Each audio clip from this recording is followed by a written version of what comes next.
잘 들어가죠. 자, 스파이더맨. 벌컨과 스파이더마인으로 유명한 벌처를 만들 수 있는지 아시나요?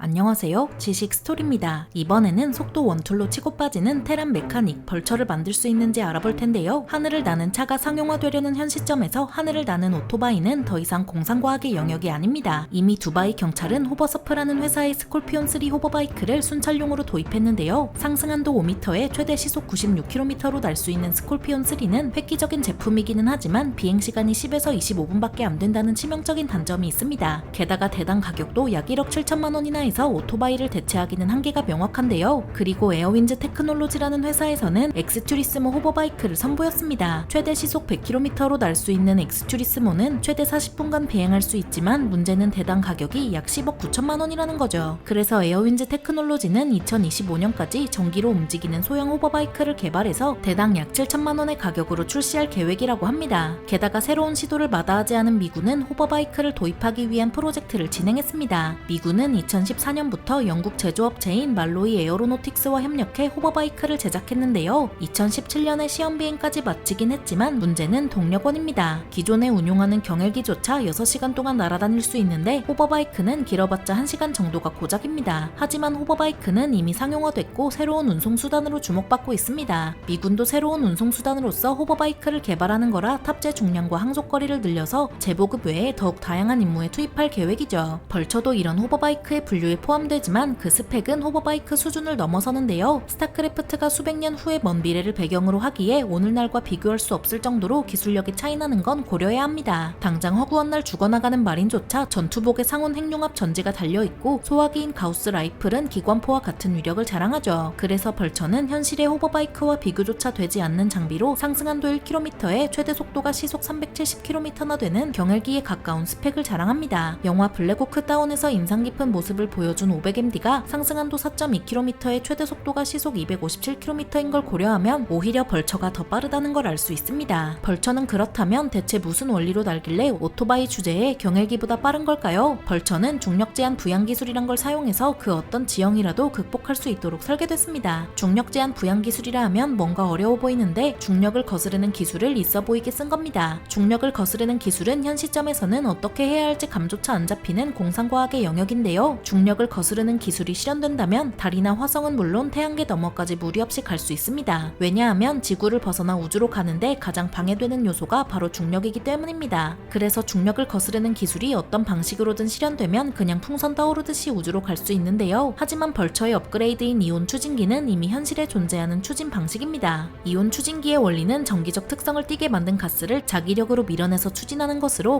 공상과학물에서는 푸르게 빛나는 추진기 정도로 묘사됩니다. 하지만 공상과학물에서 보여주는 모습과 달리 현실의 이온 추진기는 추력이 매우 약한데요. 그런데도 이온 추진기를 어떻게든 써보려고 개발하는 이유는 바로 압도적인 연비 때문입니다. 1998년에 발사된 우주 탐사선 딥스페이스 1호는 이온 추진기를 670일간 켜뒀는데 고작 72kg의 연료만 썼죠. 이온 추진기는 지구상의 그 어떤 엔진보다 연비가 좋지만 추력이 매우 약해서 탐사선이나 무인기에 쓰일 전망입니다. 그래서인지 벌처도 설정상 2명 넘게 타면 제대로 날지 못할 정도로 출력이 떨어지는 탓에 경헬기처럼 운용하기는 어려운데요. 이런 벌처를 움직이게 하는 동력원은 연료전지라는데 방사성 물질이 새어나오는 심각한 결함이 있습니다. 방사성 물질이 새어나올 수 있는 전지는 하나밖에 없는데 바로 원자력 전지입니다. 방사선 에너지를 전기적 에너지로 변환하는 원자력 전지는 현실에도 존재하는 기술로 주로 우주 탐사선에 사용됐지만 페이스메이커에도 사용될 정도로 보편화된 기술인데요. 하지만 정작 테라는 그 월등한 기술력으로도 방사성 물질이 새어나오는 원자력 전지를 사용하다니 참으로 이상할 따름이죠. 현실에서 이런 장비가 나왔다가는 장병들이 사용을 거부할 게 뻔합니다. 게임상 벌처의 포지션은 현실로 따지면 정찰 장갑차에 해당하는데요. 오토바이 아니냐고요? 벌처는 그래도 장갑이나 무장이 어느 정도 수준은 돼서 오토바이와 달리 소규모 접전에는 투입할 수 있기에 정찰 장갑차로 분류하는 게 적절합니다. 현실의 정찰 장갑차도 소규모 접전 정도는 상정해둬서 장갑, 무장 모두 최소한의 수준은 갖추고 있습니다. 그래서 보병전투차나 주력전차와 마주 마주치게 되면 기동력을 살려서 튀는 게 신상에 좋은데요. 하지만 요즘 정찰장갑차는 저반동 주포와 대전차 미사일까지 달아서 제한적으로 기갑전을 수행할 수 있도록 만들어집니다. 대표적으로는 이탈리아의 센타우로 장갑차가 있는데요. 센타우로 장갑차는 105mm 혹은 120mm 저반동 주포와 MG3 기관총으로 무장하고 있어서 화력은 전차와 비벼볼 수 있는 수준입니다. 오늘의 주인공인 벌처의 무장도 만만치 않은데 호버바이크 주제에 대인용 유탄 발사기로 무장했습니다. 하지만 골리앗이나 시즈탱크 같은 메카닉은 설정상으로도 벌처의 대인용 유탄을 방어할 수 있어서 벌처는 이 둘을 만나면 튀는 게 정답이죠. 애초에 테라는 벌처를 정찰용으로 만들었기에 속도와 신뢰성을 중점으로 설계했습니다. 그런데도 신뢰성이 바닥을 치는 벌처는 조종석이 방탄유리 하나 없이 훤히 드러난 만큼 운전자를 보호할 수단조차 전혀 없습니다. 2차 대전 당시 사이드카에 기관총을 달고 다니는 오토바이도 가볍고 빠른 탓에 돌아다니기는 좋았지만 운전자와 사수는 소화기에도 무력화될 수 있는데요. 2차 대전 당시 독일군이 이런 오토바이를 굴린 이유는 수송 차량이 부족했기 때문이지 이게 효과적이라서 그런 건 아니었습니다. 그래서 오늘날에는 오토바이를 군사경찰이나 특수부대가 제한적으로 쓰고 있는데 잘 아시다시피 전투용은 아닙니다. 하지만 벌처에는 현실에는 없는 독특한 지뢰가 탑재되어 있는데요. 바로 스파이더 마인입니다. 주변의 목표를 자동으로 추적해서 자폭하는 스파이더 마인을 과연 현실에서 만들 수 있을까요? 천조국에는 스파이더 마인이 있는데 그건 바로 M7 스파이더입니다. 적과 아군 구별 없이 밟으면 터지는 기존 지뢰와 달리 M7은 원격 조종 장비를 통해 무선 신호를 받아서 탄약통의 유탄이나 클레이모어를 격발하는 방식으로 작동합니다. 이런 방식은 원하는 목표만 노릴 수 있는 데다가 탄약통을 회수해서 다시 쓸 수도 있습니다. 물론 스파이더 마인처럼 다리가 달려서 움직이진 않지만 오히려 이게 더 효과적인 것 같기도 한데요. 왜냐하면 스타크래프트를 해보신 분들은 알겠지만 스파이더 마인은 피하 식별 장치가 있는데도 적과 아군을 가리지 않고 터지기 때문입니다. 그래서 게임상에서는 이런 스파이더 마인의 특성을 역이용해서 설치한 쪽에 피해를 주기도 하는지라 양날의 검과 같은 지뢰라 할 수 있습니다. 이렇듯 벌처나 스파이더 마인은 현실에서 어느 정도 실현된 상황이지만 설정상의 성능을 내기에는 아직 부족한데요. 특히 벌처의 핵심 기술인 중력을 거스르는 기술은 아직 우리가 넘볼 수 있는 수준이 아닙니다. 글라이더부터 우주 왕복선까지 인류는 중력을 거스르기 위해 별의별 시도를 다했고 달까지 갈 수준은 됐습니다. 하지만 지구의 중력을 벗어나는 건 아직도 어려운 일이라 천문학적인 돈을 들이붓지 않는다면 시도조차 할 수 없는 일인데요. 당장 자체적으로 우주 발사체를 쏘아올릴 수 있는 나라가 얼마나 되는지 생각해보면 답이 나오죠. 하지만 호버바이크 자체는 현실과 동떨어진 이동수단은 아닐 뿐더러 가까운 미래의 상용화를 앞두고 있습니다. 이미 나온 호버바이크는 벌처만큼은 아니지만 시속 100km라는 나쁘지 않은 속도로 날 수 있고 동력원만 해결하면 더 오래 더 멀리 날 수 있습니다. 그렇게 되면 호버바이크로 사람이나 물자를 실어 나르는 공상과학 같은 일이 현실에서 벌어지고 호버바이크에 유탄 발사기를 달지도 모르는 일인데요. 현실에서 호버바이크가 날아다니면서 유탄 발사기를 쏘아대는 모습을 상상하니 뭔가 오싹해지기도 합니다. 속도 원툴로 치고 빠지는 테란 메카닉 벌처를 만들 수 있는지 알아봤는데요. 영상이 유익하셨다면 구독과 좋아요 부탁드립니다. 감사합니다. 지식스토리였습니다.